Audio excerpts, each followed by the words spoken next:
So the start of DocDoc, the purpose behind it actually originated from a deeply personal story. My daughter was born healthy, but at her 3-month checkup, the pediatrician said something's not right, she's jaundiced, go to the hospital and get additional tests done.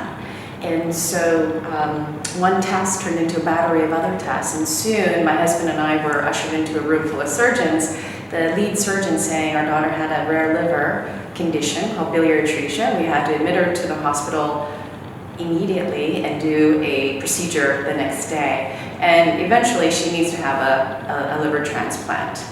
To us, our world had turned upside down at that moment. And so we asked the surgeon, how many times have you done a liver transplant?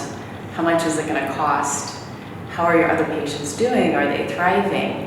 And when our questions were met with non-answers, we knew that we needed to go on a worldwide search for the right doctor for our daughter.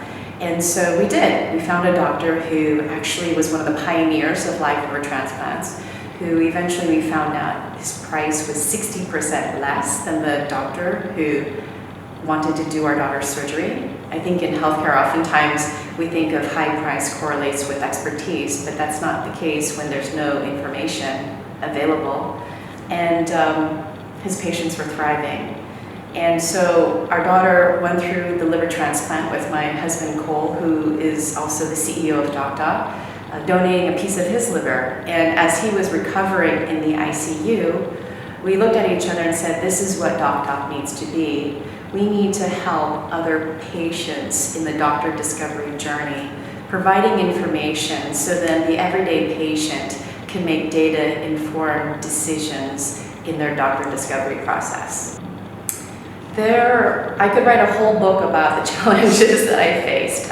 Number one is that what DocDoc is a category-defining company, meaning there is no blueprint for success. There is no other company that is doing what we're doing. And so this means that for us, we had to blaze our own trail and come up with our own milestones and come up with the vision and come up with the solution, the technology, without the aid of how it worked in other countries or how it was ever done before.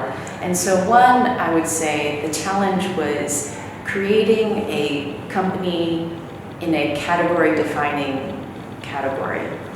The other thing I would say, another challenge I would say is in healthcare, it's one of the least disrupted or the most conservative, most traditional sectors across the board. And I think that if you look across whether it's entertainment or retail or banking, technology, there has been digital transformations occurring in those sectors. And right now, we're at the brink of disruption happening in healthcare. To be at the forefront of that is quite challenging because we're working with stakeholders who have not been used to or feel the need to have to change in any way. But our goal is not to disrupt anyone so that it's a win or lose situation, but truly to elevate and bring all stakeholders in the ecosystem to rise together and embrace technology. The third challenge, I would say, is when you're creating a company in a category-defining way and also in a sector that's highly traditional, as we see in healthcare. The third challenge, I would say, is hiring the right talent. The right people is really important because we would want to have experts in the right roles to be able to help pioneer and help build out the platform and be able to message out to the stakeholders that we work with to create a successful company. Yes, so the vision of this company is imagining a complete transformation of what is the status quo. Today, how patients find their doctor is through anecdotes. They go through insurance directories, Google, they ask their friends and family, or they may ask their family doctor. But in each of these instances, it's with limited data and with anecdotes. It's not data-driven, it's not data-based. And so oftentimes what happens is that you have high levels of anxiety, you have high cost, and you have worse outcomes. The vision of DocDoc is to completely transform this by allowing patients to make data-informed decisions. When you empower patients with information, then they can make the right decisions for their doctors, who they're going to choose as their doctor, and to have that peace of mind, have better outcomes, lower costs, and a better experience. I would answer that question in the lens of what are the pain points in healthcare. So number one is accessibility. Through digital transformation, you'll have more stakeholders or customers using your product, meaning that it's easier to scale up when you have a digital platform, a way to be able to reach out to more customers. Secondly is, I would say, affordability. What we have here today is the lack of transparency information. There are patients who have certain price points that they're willing and able to pay for the procedure. By having a digital solution, you're able to help, in our case, DocDoc, match patients to the right doctor at the price points that they're willing and able to pay. So affordability is possible when you have a digital solution as well. And the third point I would say is customer engagement.